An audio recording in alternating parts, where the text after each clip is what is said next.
Welcome. A notable welcome to all you music lovers. To Journey to the stage. Ladies and gentlemen, please welcome back your host, and our dad, Brian. Fraser. Don't touch that dial. Welcome to each and every one of you to Journey to the Stage with Brian Fraser. I don't know if you know this or not, but there are over 3 million podcasts in existence, and I'm really glad that you found this podcast and have pulled up a chair to join us on our chat today. If you've listened to Journey to the Stage in the past, you know that I have a soft spot for indie artists and do all I can to highlight them and promote their work. And one such indie artist is my friend from San Antonio, musical artist and visual artist Chris Taylor. And a big thank you to Chris for letting him use his great song Arise and Shine for my podcast theme song. So back in 2008, my mom won 2 tickets to go see a movie and invited me to go with her. When she invited me, she couldn't remember the title, but she said it had something to do with music, and that was enough, honestly, to get me going with her. So what I watched that evening quite literally blew my mind. I had no idea, like the rest of the world, that there was an enormously talented group of studio musicians in LA that played on tons of hit records. These musicians were largely unknown to the public. They were known as the Wrecking Crew, and my guest today, Denny Tedesco, directed and co-produced that award-winning film titled The Wrecking Crew to tell their story. So on December 12th, Denny's new film, The Immediate Family, will be released, and I've only seen the trailer, but I can say that if you love music and the story behind it like I do, you need to see The Immediate Family. It is a must-see. So it's great to welcome co-producer and director Denny Tedesco. Denny, thanks for joining me today. How you doing? Good morning, Brian. How are you? I'm good, man. It's a real treat to have you on here. I know that everyone who has seen The Wrecking Crew that I know was so blown away by it. It's so great that you were able to tell that story. I thought it would be cool just to kind of set the table for us leading up to your brand new film, just to talk a little bit about who you are, because that's important, who your dad is, and how you came into the Wrecking Crew story and wanted to tell that. So maybe just give us a little bit about your background. Sure. First of all, hey, Brian, where did you see the film? What location was it? Yeah, I saw it here in Fresno. So it was the Tower. Yep. And I was there. Were you really? It's funny because I tried to go to any screening of that film over the years that I could. And so the Wrecking Crew, what happened was, for the folks that don't know, my dad, Tommy Tedesco, was a guitarist. He was a session guitar player, and he was diagnosed with cancer in 96. And they said he had a year to live. And I had always wanted that story about my dad and his friends who did all the rock and roll stuff in the 60s I wanted to tell that story. And I worked in film. I was a grip. I was a decorator. I'd done all the production.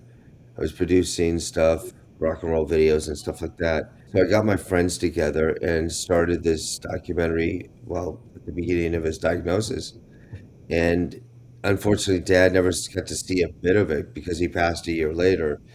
And that's when it started. I brought together Dad, a few of his friends, and then Dad passed away. I built a 14-minute little segment trying to make, people interested. And people say, oh, that's great, it's fabulous, but no one would ever come out and help us. And because you got to realize the music I was using to tell the story was the problem. I had the Beach Boys, I had Sinatra, I had Fifth Dimension, Mamas and Papas, Monkeys, anything that went through LA or recorded in LA, they usually had session musicians. So these guys were on everything, and ended up the expense of music was basically outcost the making of the film. No one's going to invest in it if they're never going to make the money back. Didn't stop me in my tracks, but came close.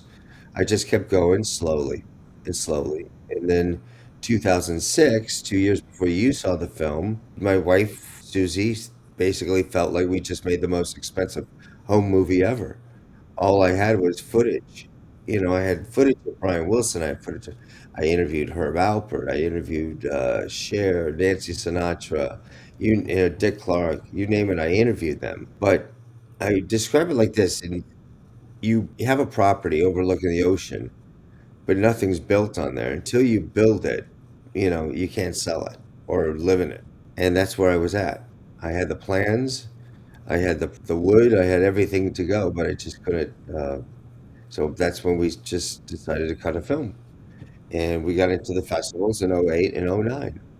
And it did extremely well. A lot of awards. But what ended up happening is I still owed $500,000 worth of money to pay off the music and all the other rights, which I was fine with. And by the way, people say, "Oh, the record companies, the industry, they were screwing me." They weren't. They were giving me great prices. It was just people didn't believe enough to invest to get their money back because they felt it sounds crazy now, but no one felt music documentaries could ever be successful at the time. I had no idea of any of that. My goodness, what a labor of love. That's all it was. So, when you're a filmmaker, you hear labor of love. It's like a kick in the teeth because it means exactly what it is. No one's helping you. People say, "Did anybody help you?" I said, "Oh yeah, yeah. I had a Wells Fargo, I had B of A, I had American Express, all those credit cards. Oh, I was doing it. I got a lot of help from them, and then they cut me off. I mean, I ended up going bankrupt in the end because I kept flipping cards. Man, it's almost like we need a making of the Wrecking Crew documentary to tell this story. You've got this great film with a crazy background story in and of itself, getting that thing made. I mean, my goodness, I had no idea what a Herculean effort that took for you, which makes me appreciate it even more, knowing that there is a whole lot of blood, sweat, and tears behind that film. And also, I think knowing who your dad is, I have such incredible admiration for your dad's body of work. And for those people who don't know, my goodness, Google his dad. Tommy Tedesco is, I mean, safely we could say, has played guitar on more hits than anybody in music history. I think that we could safely say that 30,000 recording sessions. I mean, Well, I don't know where the numbers keep changing all the time, so I don't know. I mean, at one point they called him the most recorded guitarist in history in the music business, and that could have changed by now. But the thing was, Dad and these guys were going to work, in mid '60s in LA when the heyday of LA rock and roll was happening. They were doing 3 or 4 sessions a day, and there's a big difference in the sessions of the '60s in rock and roll than the other periods that follow. In those days, you had 3 hours to record recording. You had 3 hours to record 3 songs. That's what you were legally allowed to do. So you go in, they lay the music down, start going, and you only had a couple tracks. You didn't have like a lot of overdubbing in the early days, especially with like the Phil Spector sessions. It was all mono, so you just mixed it as you went, and you went for it. And so you have 15 people in a room, and they better all nail it. They don't have time for mess ups. They don't have time. You're doing solos live in a sense. You're not overdubbing. So if you don't like that guy's solo, oh boy, or he messes up or someone messes up. It was Glenn Campbell, who's part of the Wrecking Crew. He said to me, he goes, it was like playing with Michael Jordan, but everybody in the room was Michael Jordan.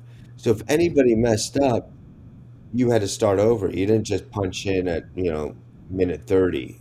Let's pick it up there. No, you have to go to the beginning and start all over. So you get 10, 15 people starting all over. If you keep messing up, you're going to be you're not coming back. And, those people and those musicians, they have another session to go to. They got, like I said, Dad could work 3, 4, 5 times a day. It wasn't unusual to be booked all day long. yeah, in fact, just last night, as I was just doing prep work, I found a video. It was highlighting your dad and his work on the soundtrack for Field of Dreams, which was scored by James Horner. In fact, I think I saw it on the Wrecking Crew channel, and he talked about how he came in, his guitar playing came in at like bar 122. And because James Horner was, we always start from the beginning. That was his, and I've heard others talk about him doing that. So your dad's like, I had to be ready and I had to nail it, because if I didn't, we are going all the way back to the beginning, and all 60 of these musicians, because there was a full orchestra there. We're going to be going from the beginning. Everyone's going to be looking at me sideways, thinking, "Come on, buddy, get it together." So he felt the need to be so locked in and paying attention. So yeah, I could hear. Yeah, and that's where my father excelled. Is so rock and roll. He's got his heyday in the '60s. In the records. Really, he comes out. My parents leave Niagara Falls, New York in '53. He was with, basically, long story short, he was with a big band he got lucky, got an audition in Niagara Falls, New York, of a big band coming through. He gets out to LA. They basically fire him. They found a guitar player that could sing, so they get rid of the guitar player and the singer of the band. So, downsize.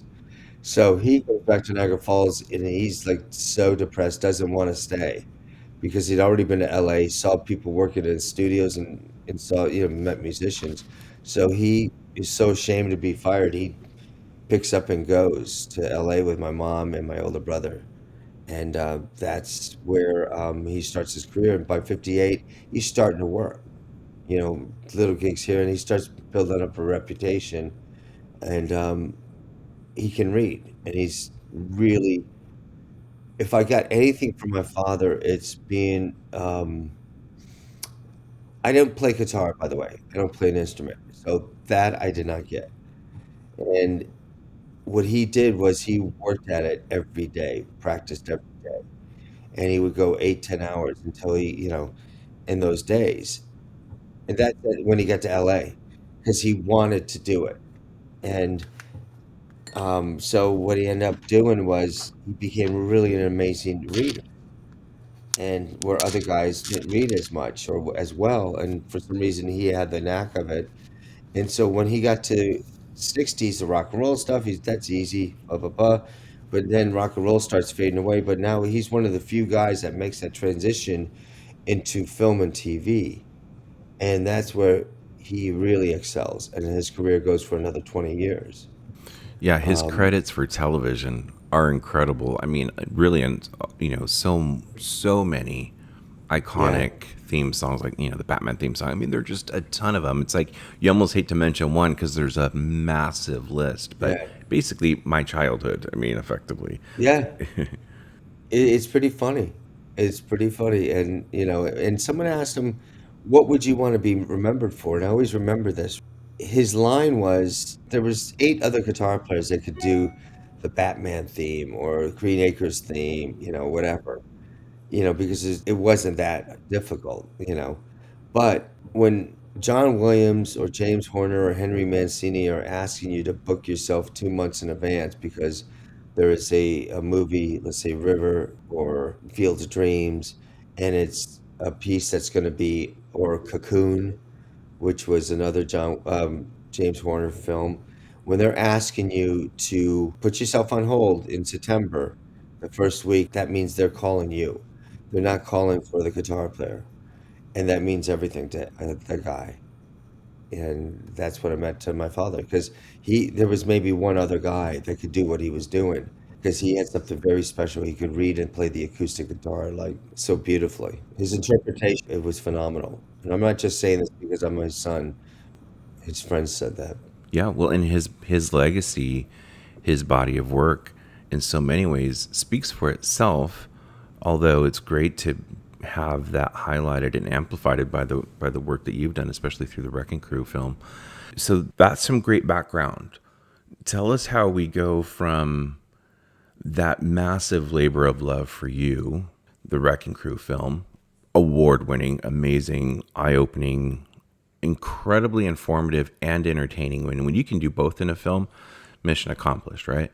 How do you go from there? Tell me how, with immediate family, like how did this come to your plate, so to speak? Well, so 2015, Magnolia Pictures finally picks up And once I paid everything off, I was able to go find a distributor for a Wrecking Crew.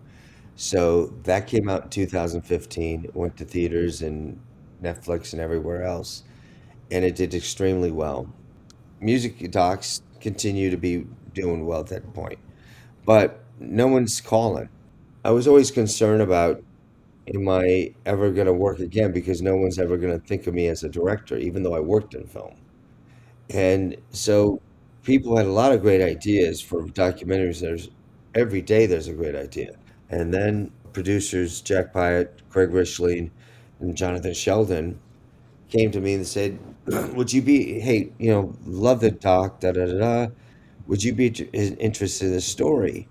And it was the story of the guys that were in the 70s called The Section. There was a group of guys that played with James Taylor and Jackson Browne. It was Russ Kunkel, Leland Sklar, Danny Kortchmar, and they said they have a new band out with Waddy Wachtel, who is another guitar player, and they're playing around, called The Immediate Family. But these were the guys in the 70s and 80s, rock and roll. And I said, I love that idea because I know all those names. I knew Leland personally, but the others were just legends to me. And I said, here's the greatest thing about the story of Immediate Family for me.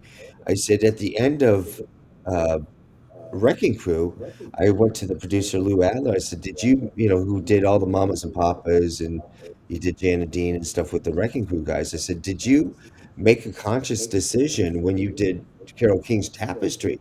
I said, did you make a conscious decision to change your sound, go a different way? Because that's the end of basically Wrecking Crew in the early 70s. They're not doing the rock and roll stuff anymore. He goes, absolutely not. He goes, no, Carole King brought her own friends in. She brought in James Taylor and Cooch, Danny Kortchmar, to record with her. So that starts a whole nother generation. And those are the guys that do Sweet Baby James, Tapestry, Joni Mitchell's Blue. Russ Kunkel's on all three of those. And so the Singer Songwriter Era takes off. And so these are the guys that are there at the beginning. And it's funny because I interviewed Peter Asher, and I said something about legends. He looked at me like I was nuts. He goes, they weren't legends. He goes, they were our friends. They hadn't done anything at that point. And I realized you're right, because Leland, his first, he comes out of school just to go on the tour of Sweet Baby James. He doesn't even do Sweet Baby James. And he goes on tour, and he went to CISA in Northridge, and James found him in a rehearsal band or something, and he said, my God, this guy's amazing. And he goes on tour for a month and never returns to school. 50-something years later, he never stopped working. All right, here's the trailer for Immediate Family. Let's check it out. In the early 70s, you couldn't pick up an album and look at the liner notes without seeing these guys' names. I would buy records just because they were on it. The creative input of these session guys cannot be overstated. It can't be overstated. Russ Kunkel.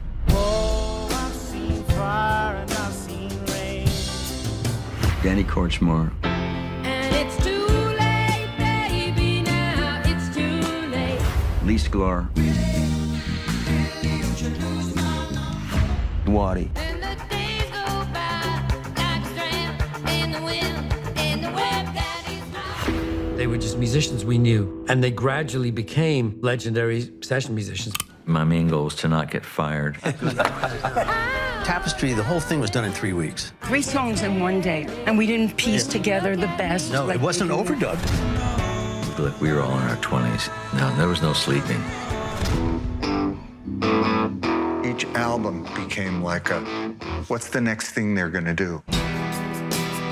Not only did they give birth to this music, they're as much the author of these songs as the artist they did it with. Ego goes out the window. Well, I'm not sure that's true. I have a huge ego. Well, You can walk across the water. I could get hipper, younger people. In this hotel.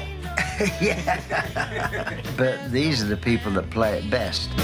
You got to have skin in the game. All I can express is admiration for these guys. Four truly great players, all of them masters of their instrument. In hindsight, I was just happy to be there. I've got a band full of brothers that love me. I'm proud of all of it.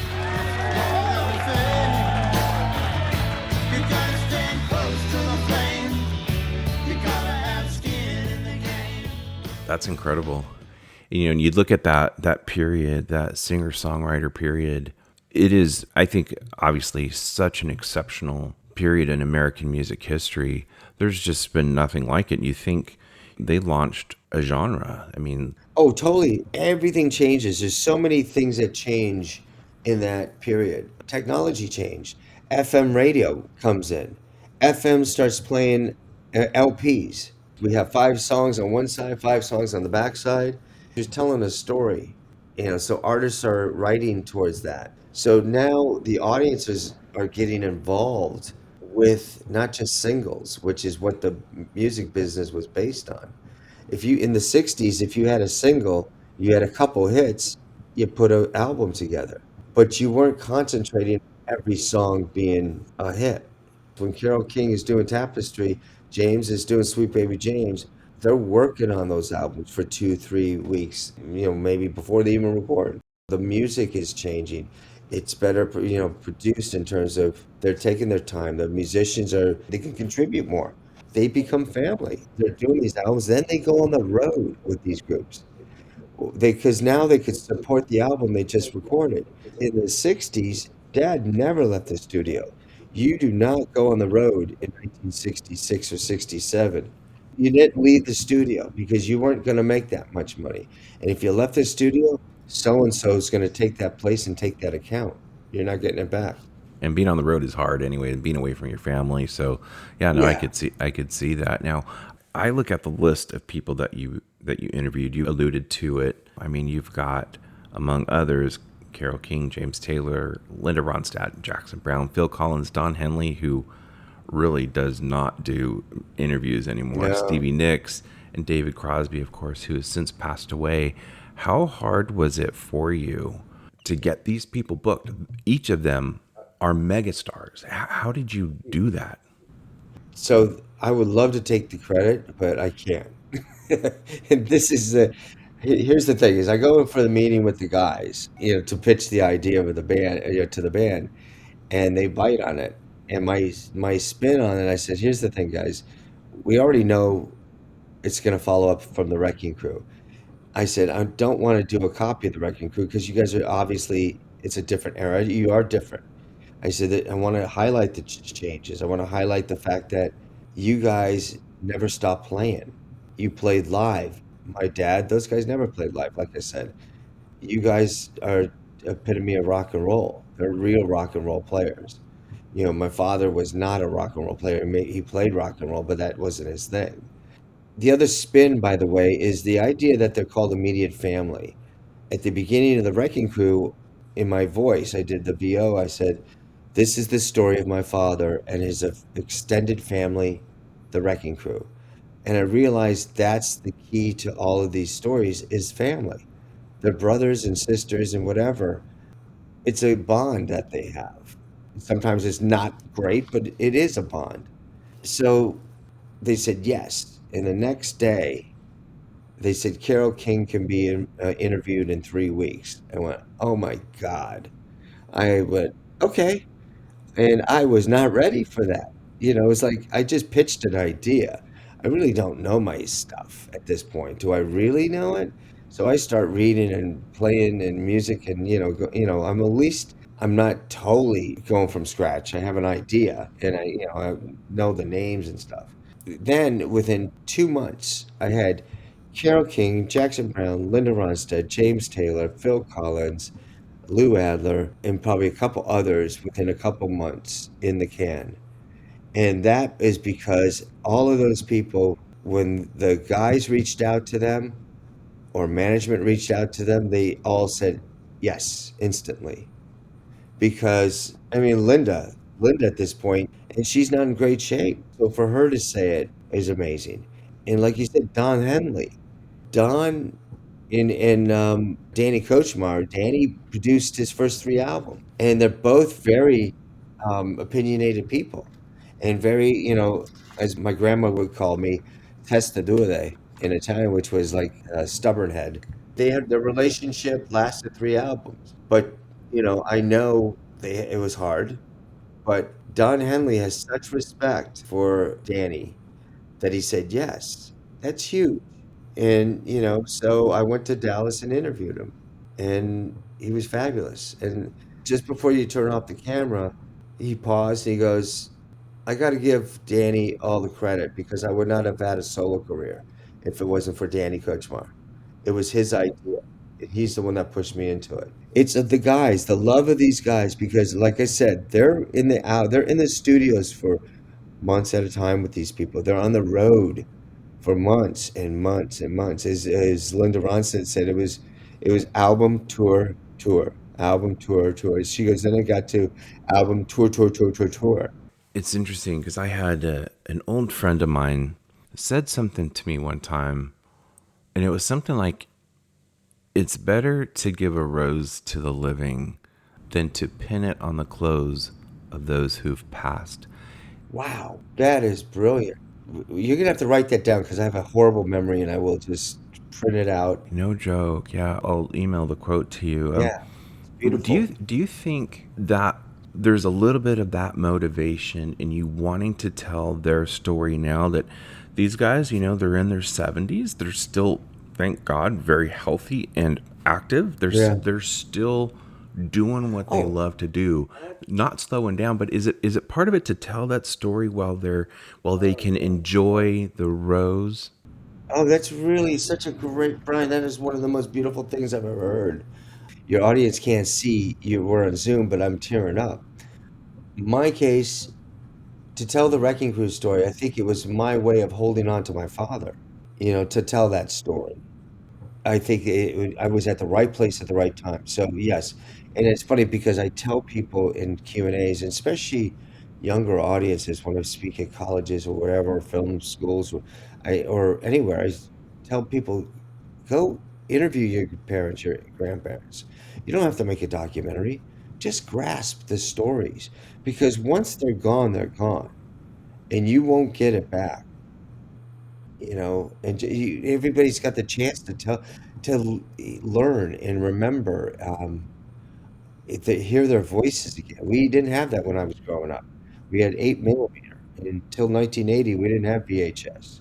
So I always feel like, God, I wish I could hear what my grandfather sounded like. So, kind of from an outsider's perspective, the films you've made, and again, I haven't seen Immediate Family yet, but looking forward to it, do two things. They kind of tell an untold story by highlighting these great musicians behind really some of the greatest music ever made, but it's also a way of saying thank you, maybe giving them the propers they didn't get because they were uncredited on a lot of albums and this and that.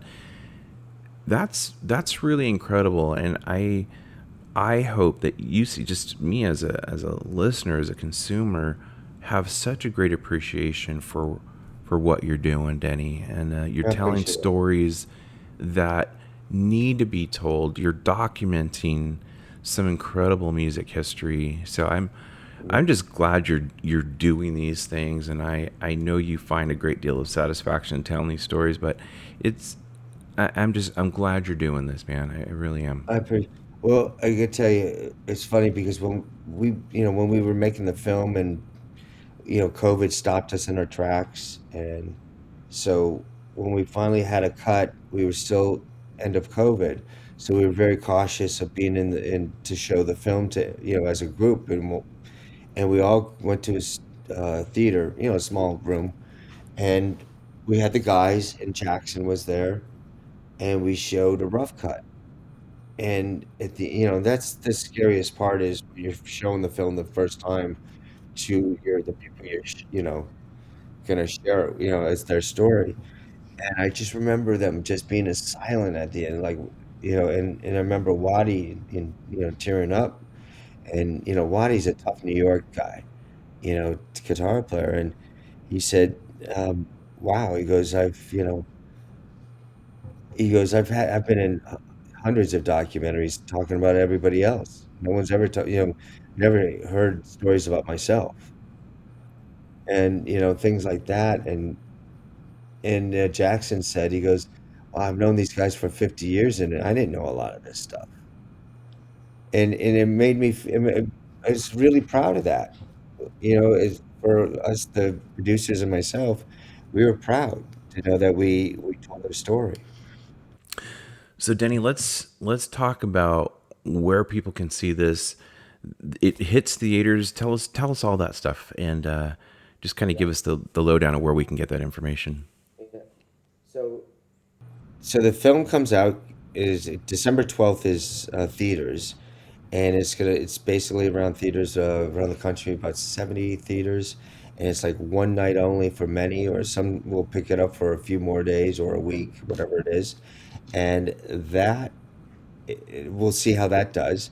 And then at the same time on the 15th, which we're not sure when this is playing, but on the 15th of December, it will be on video on demand. It will be on Amazon Prime. It'll be on Apple and other places that you can rent it or buy it. And the goal is to blast it out for us because we need everybody to see it that first few weeks because that will determine if it goes to streaming, whether it goes to Hulu or wherever it goes. So our goal is to really get people to watch it, and hopefully it will have a life of its own. Yeah. If it does half as well as Wrecking Crew, we're okay. Yeah. Because Wrecking Crew is still on Hulu today. It's Yep. on Hulu. I just watched it maybe 4 or 5 months ago. Oh, wow. So before we wrap up, I have to. There's this great story about your dad that Lee Sklar tells, and it's about a trick he learned from your dad. Oh, yeah.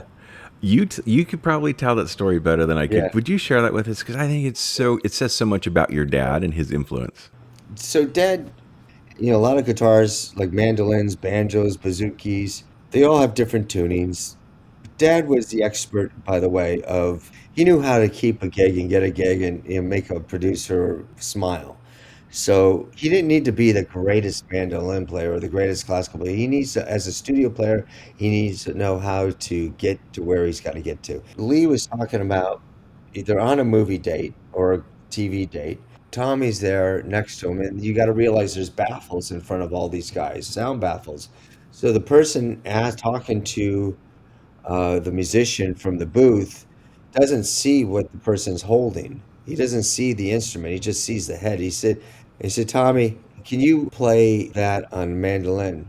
Sure. And he bends down and he pretends to bring up the mandolin and he starts playing the same guitar as if it was a mandolin. He just changes his, where his fingers are or how he's playing it. And they said, no, can you show us on da-da-da? So he bends down, comes back, da-da-da. It sounds great, but he goes, and they finally come up with one that they like. And nothing's changed. It's the same guitar. And then Lee Tenney goes, I just learned more in 5 minutes about the music business than I had in school or the last 25 years. Well, it's funny because the follow-up to that story that Leland Sklar tells about your dad, he said he had a switch added to his bass, which was dead. It was not connected to anything. But, he'd get the word from the booth. Hey, Leland, can you try, this type of tone? He'd flip the switch and they'd be like, okay, yeah, no, that sounds better. And he's just like, he had done nothing. Yeah, so no, funny. exactly. That's right. Leland went home and put that switch in. Yeah. Well, Denny, it's been great chatting with you. I can't wait to see this film again. Hope everybody, as soon as this thing hits the streets, get out there, see it, get behind this. This is how more stories get told in the future, and we have an opportunity here to get behind this thing with our feet, with a few bucks to go see it, or or for video on demand, and it could really set this film up to do well and be seen by a wider audience. And that's the purpose of story, so it's told far and wide. So Denny, thank you so much. You've got Thanks, Brian. you've got a website. What's your website so people can go in there and please just really follow us. It's immediatefamilyfilm.com, and at Immediate Family Film on Facebook and Instagram. And if you forget to put film in on the end, Immediate Family Film, if you just put Immediate Family, you'll get a therapist. So I think you'll be okay. Either way, we get some good. Either way, you'll be fine. Yeah, well, I'll put all those links in the show description of the podcast. That way people can just go down and click. So I really appreciate your time. Thanks for hanging out with me today and sharing about this film. And for everybody listening across all 130 countries, thank you for tuning in. And remember to keep your bags packed and join us on our next Journey to the Stage. And that's a wrap.